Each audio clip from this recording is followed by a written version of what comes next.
Yeah, I'm bopping along to the song too. I just can't help it. Every night. Welcome, folks. It's RGR Football. It's Sunday night. It's not post game, but we're going to talk about what happened today in terms of how it affects the Chiefs. And really, this showdown is even more important this week as Raiders week begins to what we thought was going to happen last week. Dan Harms is here. He's going to keep me straight so I don't mess everything up, right? I mean, I guess I might mess some things up too after the couple of days that I've had.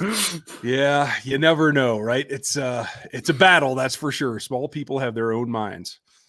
Our fearless mod is here as well, Aaron Morrow. You guys are going to get a lot more of him in the future as we do some things that are going to change this channel. I have some announcements to make tonight.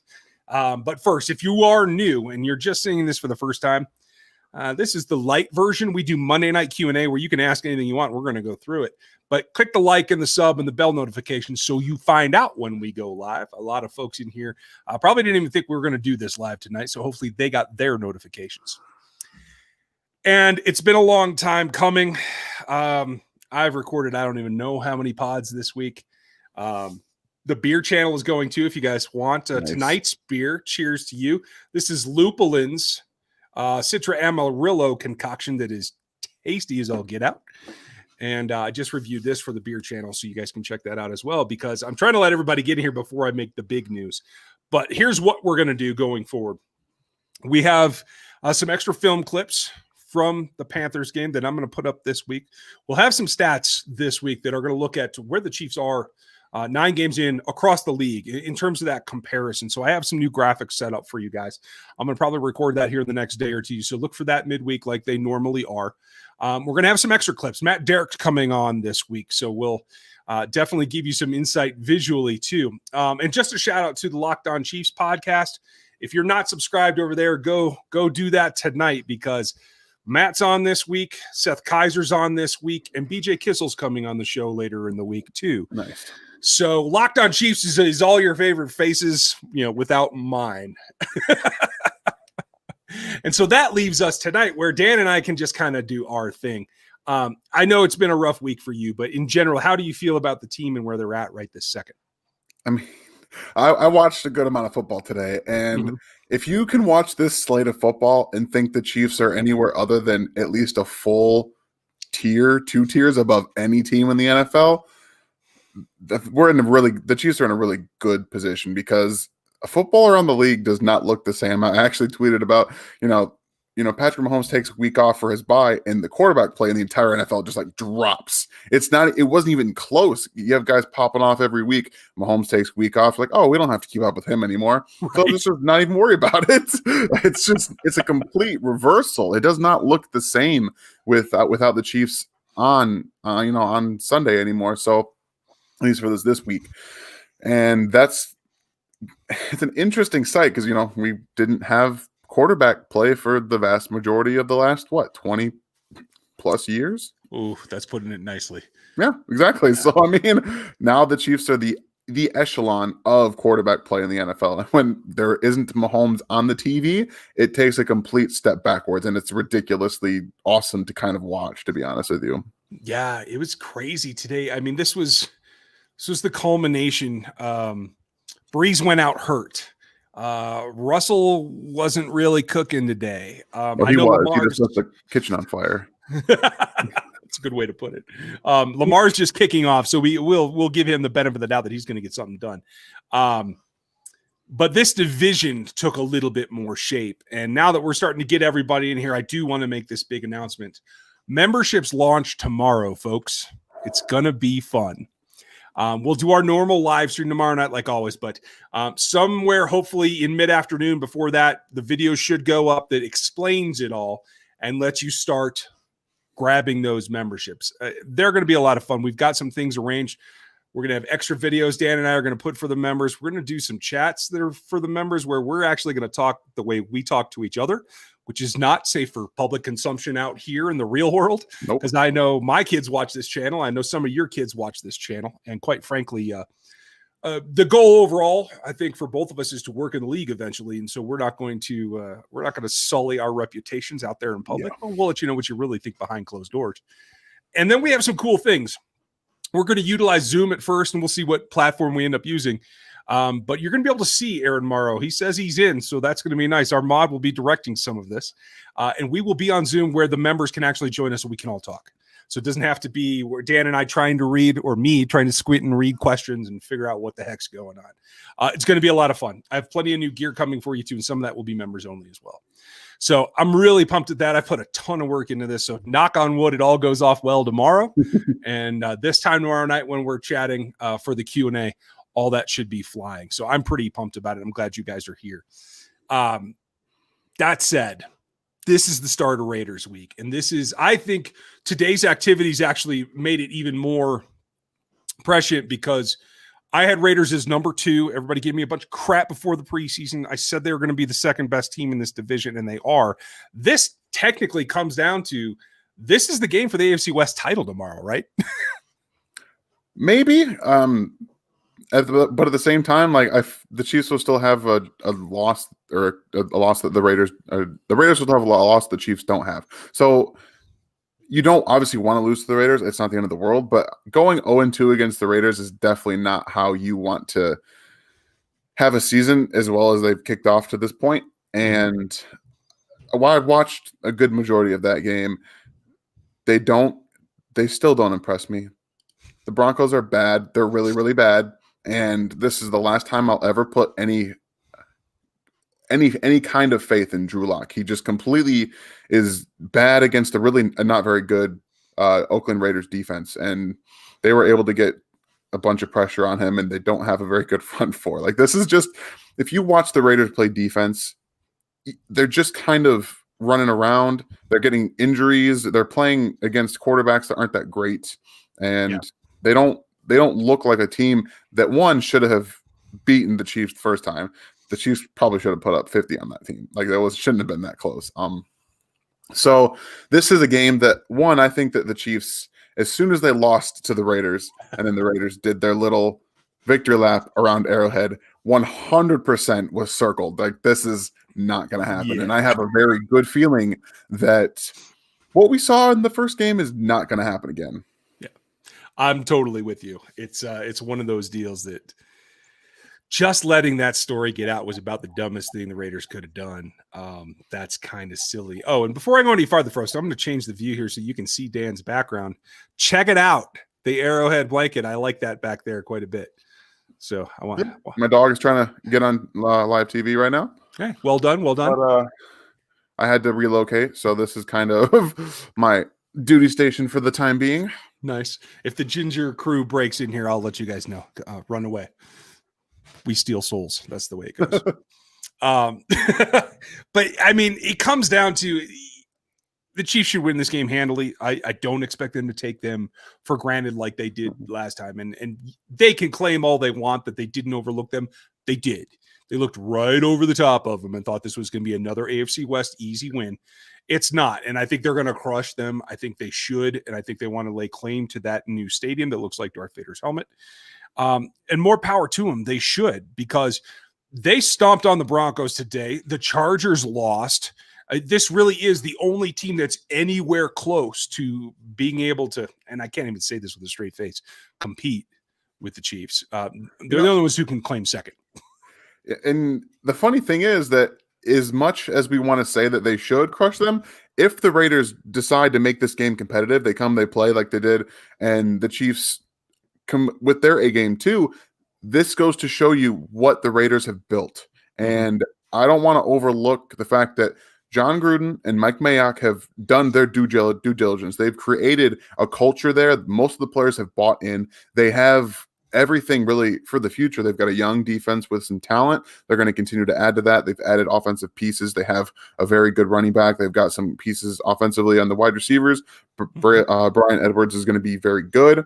And so Henry Ruggs already is. I mean, these are pieces that they've brought into to Las Vegas now. They have a very good offensive line. They're allowing Derek Carr to throw the ball down the field a little bit more. We're seeing that more and more as the time goes along. So I'm not trying to just try and take them too lightly, because I still think there's some growth to do, but they have clearly improved to what we are used to seeing. Yeah, for sure. And I'm glad to see that it wasn't desperation because I feel like a lot of teams are making desperate choices against the Chiefs. Yeah. But it wasn't just desperation because we've seen Calrk continue to stretch the field Mm-hmm. more so than he has in any other season of his career. The difference is, especially today, is that Aguilar wasn't pulling things in. No. Ruggs had pretty good coverage for having the speed advantage. So I'm really interested to see like how they now augment it then, because they have these new weapons, and I don't think they're going to get it done this time. It's going to be back to the drawing board, but it also is a leaping point for the Chiefs organization. Much maligned, honestly, and I think not really fairly so, is Frank Calrk, because he hasn't picked right up back up where the Super Bowl left off. But this is also a guy with veteran experience who knows the season's pretty dang long. And I feel like this is just about where he starts to pick it back up and starts to make that surge like we saw last season. Yeah, I think we kind of all know who Frank Calrk is. He doesn't care about stats. He cares about winning. And just like we all saw last year, this team came out of the bye and they did not lose a game. Like they crushed pretty much everybody. They were able to dictate how they wanted to play. They played really, really good defense. They got after the quarterback at will. They were able to finally start generating more pressure. And I don't think he's been healthy all season. I think this bye week is critical for him to get fully healthy. I don't know what it is. It could be some of those nerve issues he had last year. Who really knows what's going on? He's not someone who's going to really talk about his injuries. He's not going to make excuses. He's just going to put his head down and go to work. And regardless of, production and stats and stuff like that, that's exactly what I want to see. They're not happy with how things have gone. They're 8-1 and they're still trying to get better. And that's exactly what you need to do from, the mentality to come back from a Super Bowl run, winning a Super Bowl, and now 8-1. And it feels like no one really understands, like, this doesn't happen after you win a Super Bowl. It doesn't happen. These records and what they're doing still offensively and really for the most part defensively for the first half of the season, they've been better than they were last year. And it's kind of getting overlooked. And I think that, one, that's motivation for them as well to continue to what they're doing. And this defense still has some way to go. And we're going to get cornerback 1 back. So let's go. Yeah. I want to put this up on the screen because this is important to how I view everything. And let me see if I can just put an application window. There we go. So it doesn't take up the whole screen.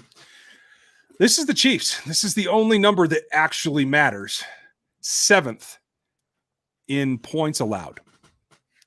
If nothing else, if you don't look at another stat, that is leaps and bounds ahead of where they were at this point last season. And to say that they haven't really hit their peak yet is absolutely true. I agree. But to think that for some reason that is controlling or knocking down their top end is just wrong, because this team is completely ready to run it back. That's why I put it in the title. This is the launch point. This feels to me right now that just the way that the bye has gone and all the COVID stuff and that kind of thing. This really does feel to me like the Mexico City game did last year, where it's just like, oh, everything's about to click and come on. They're going to get Snead back for one thing, who was tearing up the first couple of games.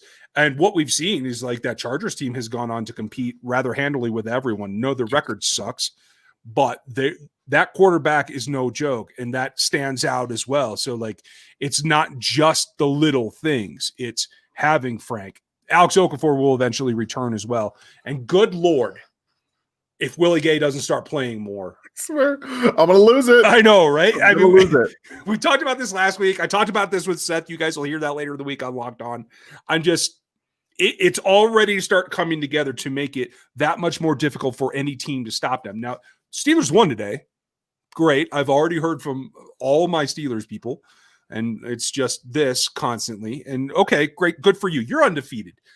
9 games into the season. Congratulations. That is an accomplishment. It doesn't mean you're going to stop this team. No, I mean, the Steelers are good. I watch them. They play down to their competition for the most part. They've had 2 blowout wins against the Browns and against the Bengals. And let's talk real about the Browns. They're a losing organization. is now finally starting to beat mediocre teams on a regular basis. But when it comes to teams that have dominated them physically, mentally, and every aspect of the game for the last 20 years, they're not there yet. And they can't beat the Steelers right now. They don't have that winning culture established, even though they're 6-3 now. And the Bengals, again, mentally, physically beaten down. They're just not there. So the Steelers have yet to really impress me in a complete, total domination of a game. They should have dominated the Titans, ended up almost losing that game because Big Ben's throwing picks in the second half when you're up 14 points. You can't be doing that kind of stuff. So when we see them, say when they play the Ravens again, if they dismantle them, I'll start taking them a little bit more seriously because they deserve that recognition. Their defense has not impressed me out of the front four. Losing Devin Bush is a huge issue for them. Their linebackers are still okay in coverage, but Devin Bush is one of the fastest linebackers in the NFL. He's able to do things that a lot of guys can't do. And we've seen the return to form from Steven Nelson, who's not good. Every Steeler fan last year, hey guys, stop talking about Steven Nelson. He's very good. Okay, now look at him. He's not doing anything because he's not good. So that's just cool the Jets a little bit. And when you have corners that can't play against receivers, what do you think is going to happen when you play an offense that can actually explode? Yeah. Well, and it's one thing if Steven is playing at the top of his game, which is physical, which is hands-on. He can't do that against these Chiefs. No. And I'm sorry. Minka's great. I wanted Minka in Kansas City. I thought he's a nice addition. Minka doesn't have the speed to take on Tyreek in the middle either. So let's not play like this is anything different than we saw in San Francisco last year. They're going to be able to get routes deep when they want to. The question is whether the protection holds up or not. Yeah. That is going to be the issue. And honestly, we haven't seen anything yet, but I would be surprised if one of the veterans, Wisniewski or forget the lineman that was released from the Vikings earlier this week. I would be surprised if they didn't try to bring somebody in just for Wiz knows the system. That makes sense. Elflein, I think, is not anything that's going to be an improvement. That's strictly for depth. Wisniewski makes sense because he played last year and won a Super Bowl because he helped solidify the offensive line. So if he's healthy, I would really kind of expect them to make that move. Mm-hmm. That seems kind of likely. I would imagine that Alex Okafor comes back probably this week, if not next week, just because they let go of – they waived Damona Harris, brought up Tim Ward. Yep. That kind of leads me to believe that Okafor's coming back pretty soon. So they're pretty comfortable with where they are, even though they've been hit with depth issues on the offensive line and defensive line, really, to kind of keep important areas for your football team. I don't know what's going on with center. Hopefully we find out in these next 2 weeks because I don't know why Austin Meyer's playing when you have Kilgore, who's actually playing pretty well. So that's been fun to watch. And as soon as he came in, you watched multiple times. He's just getting beat in the run game because he can't move anybody. And the very first drive, the reason they couldn't run the football is because he missed multiple blocks in the first drive, a couple of the second drives that he just let guys by him. You can't be having that stuff. Yeah. There was a really, really big run play where actually I tweeted this clip out of Eric Fisher just doing great work. He walked down, destroyed the tackle, and then got to the second level on a linebacker. But the defensive tackle in between Wiley and Ryder shot the gap. Ryder just kind of sat there and didn't do anything, basically, let him come upfield. And then instead of getting into the B gap, Clyde Edwards-Helaire had to figure something else out and got only 2 yards instead of what should have been a 15, 20-yard carry. So it's frustrating watching that. I don't know if Kilgore would have made that. I'm pretty sure he would have because he knows what's going on. But it's a thought. Yeah. I'm hoping to see Kilgore going forward.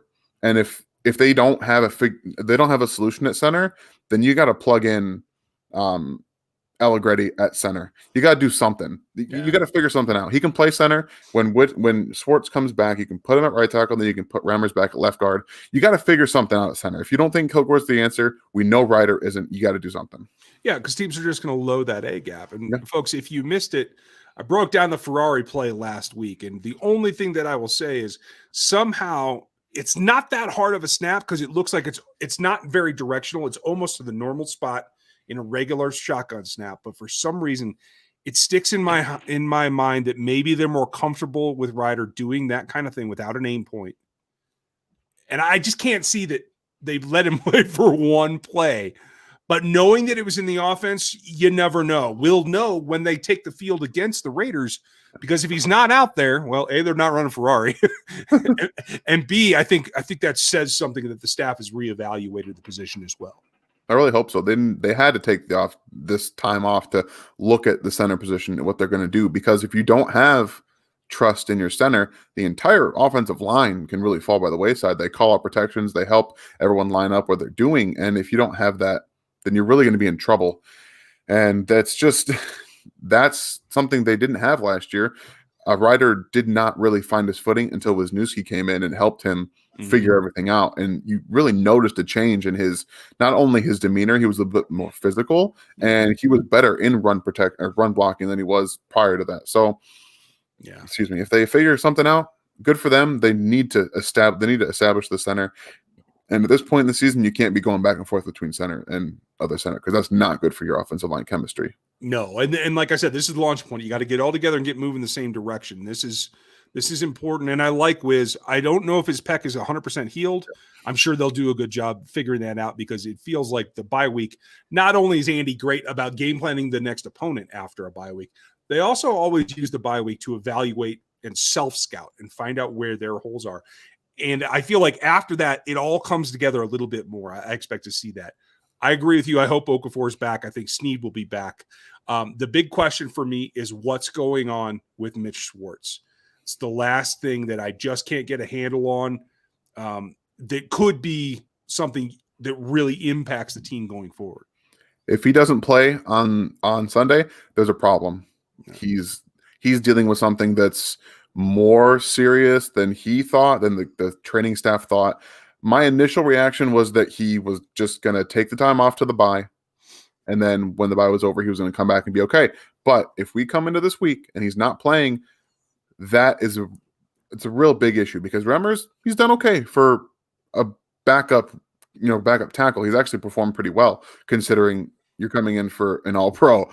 So I don't really feel comfortable with Remmers all the way through the season, but they'll have to figure it out. And if maybe they can figure out how to get Schwartz healthy for the postseason, maybe that's what their game plan is. Because at the end of the day, you don't have Mitch Schwartz as right tackle, you're going to struggle, because now you've got three guys on the offensive line that are in limbo. Allegretti, who's probably established himself as the left guard, but still not starting to start the season. You have center who's back and forth, and now you've got your right tackle. So they're going to have to either wait him out all the way until the postseason, or they got to figure out if they can bring someone else in to help, because that's going to be something they got to look at.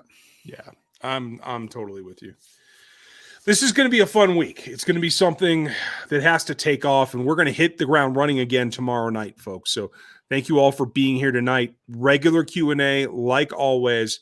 The membership should be up before that, so feel free to peruse those levels. A little bit for everybody, from like $3.99 all the way up. So lots of differences there. I'm looking forward to it. This is going to be a fun week. I know a lot of people from Oakland. I have some pals in my life that are going to be pretty pissed off, but that's all right. It's going to be fun. Live in Northern California. I know all about it. Right. Yeah. You got those guys in your life too. So, yeah.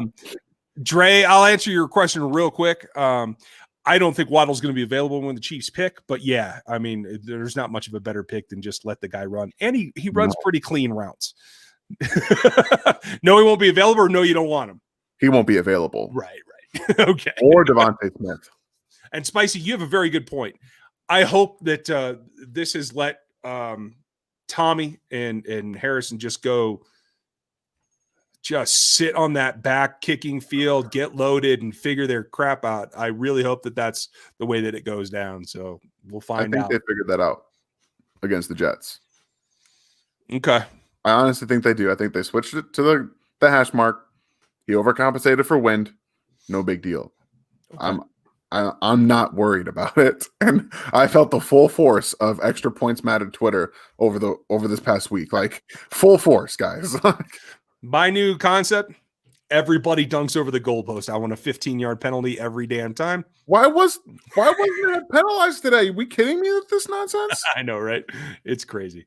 It's going to be fun. But, folks, we're going to keep it tight tonight. Tomorrow's the big Q&A. Make sure you check that out. We'll see you back here tonight. Thank you for your time. Thank you for your time, Dan. No problem. I'm always available. I might make a guest appearance tomorrow, too.